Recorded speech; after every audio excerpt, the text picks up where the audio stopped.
Hi friends, இன்றைக்கி காலையில் அம்மா வந்து ஹாஸ்பிட்டல் கூட்டிகிட்டு போனோம் அப்படின்றதுனால இன்றைக்கி காலையிலே நாங்கள் வீட்டிலேருந்து 6:30 மணிக்கெலாம் கிளம்பிட்டோம். ஏன் அப்படின்னா எங்களுக்கு 7:15 வந்து ட்ரெயின் அப்படின்றதுனால முன்னாடியே வந்து வந்துடணும் அப்படின்றதுனால. ஏன்னா டிக்கெட் எடுக்கிற இடத்துல வந்து கூட்டம் இருக்கும் அப்படின்றதுனால அம்மாவை நடக்க வச்சு பொறுமையாக கூட்டிகிட்டு வரணும் அப்படின்றதுனால நாங்கள் காலையிலேயே வந்துட்டோங்க. கிட்டத்தட்ட 7 மணிக்கெல்லாம் வந்துட்டோம். ட்ரெயினும் வந்துச்சு, ஏறியாச்சு. அந்த சைட் பார்த்திங்க அப்படின்னா வந்து பசங்க ஒரு 4 பேர் வந்து காலையில் பிரேக்ஃபாஸ்ட் எடுத்துகிட்டு இருக்காங்க. அவங்க படிக்கிற பசங்க போல், காலேஜ் போகிற பசங்க இங்கே வந்து சாப்பிட்டுட்டு ஒன்றா சாப்பிட்டு அப்புறம் ட்ரெயின் ஏறுவாங்க போல இருக்குது. அதுக்கப்புறமா தான் தெரிஞ்சுது அந்த பசங்க எங்கள் ட்ரெயினில் தான் வராங்கன்னு சொல்லிட்டு.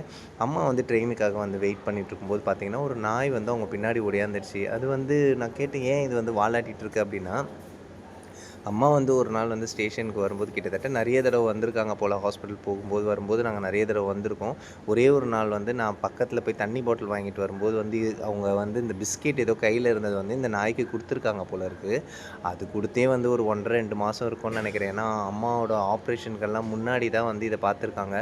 அது அவ்வளோ நாள் கழிச்சு. நீங்கள் நல்லா யோசனை பண்ணி பாருங்கள். ஒரு நாளைக்கு வந்து ஸ்டேஷனில் வந்து ஆயிரக்கணக்கான மக்கள் வந்துட்டு போகிறாங்க.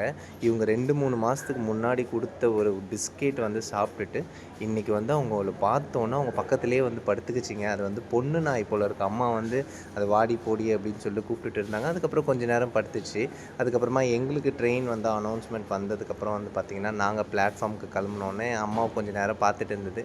அவங்கள சும்மாவே இல்லைங்க, நோண்டிகிட்டே இருந்தது. பார்த்துட்டு அதுக்கப்புறமா வந்து அது கிளம்பி அதுக்கப்புறமா பிளாட்ஃபார்மில் வந்து ட்ரெயின் ஏறி நாங்கள் வந்து வர வேண்டிய டெஸ்டினேஷனுக்கு வந்து இறங்கிட்டு ஆட்டோ பிடிச்சிட்டு தான் போகணும். ஏன்னா இங்கே வந்து ஆட்டோக்கு வந்து ஒரு 200 கேட்பாங்க அப்படின்றதுனால பிளாட்ஃபார்ம்லேருந்து வெளியில் வந்தோன்னே ஆட்டோக்கு வந்துவிட்டோம்.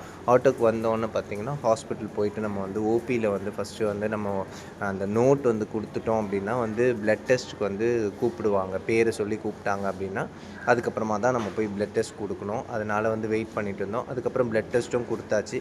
ப்ளட் டெஸ்ட் கொடுத்துட்டு அதுக்கப்புறம் வந்து இன்சூரன்ஸ் வந்து கிளைம் பண்ணதுக்கப்புறமா தான் அடுத்த நாள் கீமோ கொடுப்பாங்க அப்படின்றதுனால இன்சூரன்ஸ்க்காக நாங்கள் வெயிட் பண்ணிட்டு இருந்தோம். அப்படியே அம்மா பக்கத்தில் தான் டயர்டாக இருக்குது அப்படின்னு சொல்லி படுத்துட்டு இருந்தாங்க. காட்டவான்னு கேட்டேன். இல்லை வேணாம் வீடியோலலாம் எனக்கு காட்டாத அப்படின்ற மாதிரி அம்மா சொல்லிட்டாங்க. இந்த வீடியோ உங்களுக்கு பிடிச்சிருந்தா வந்து ப்ளீஸ் லைக் பண்ணுங்கள், ஷேர் பண்ணி சப்ஸ்கிரைப் பண்ணி சப்போர்ட் பண்ணுங்கள். தேங்க்யூ.